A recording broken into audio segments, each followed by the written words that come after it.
I would not have come, but because I feel that there are some very urgent problems which the world must address.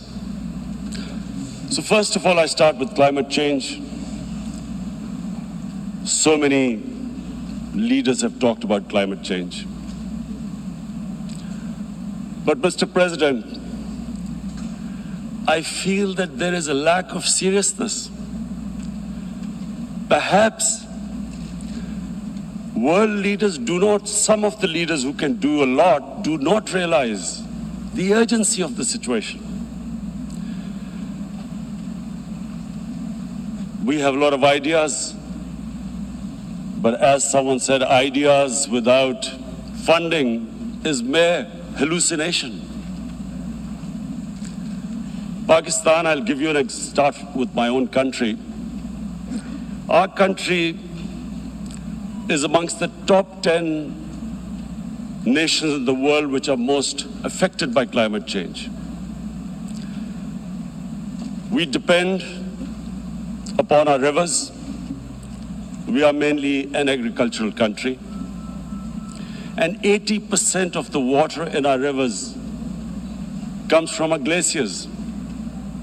The glaciers not just on the Pakistani side, even India. The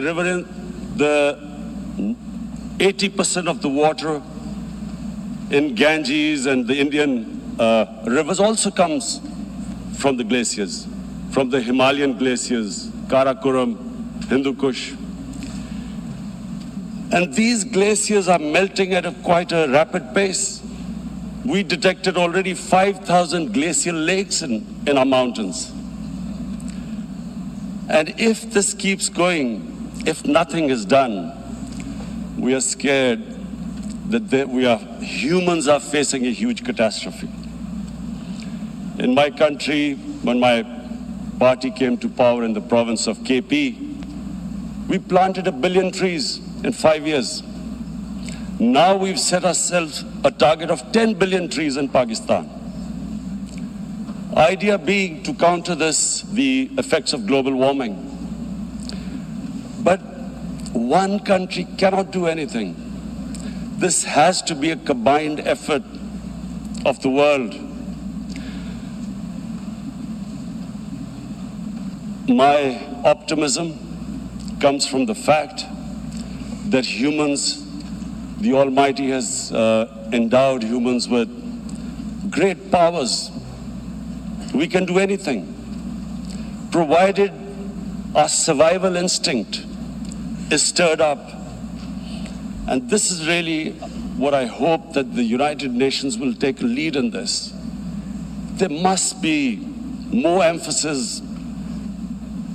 Richer countries must be pushed. Countries that are mainly responsible for greenhouse gas emissions. They must be pushed because our country contributes minuscule amount to greenhouse gases. So I feel that the United Nations must take leadership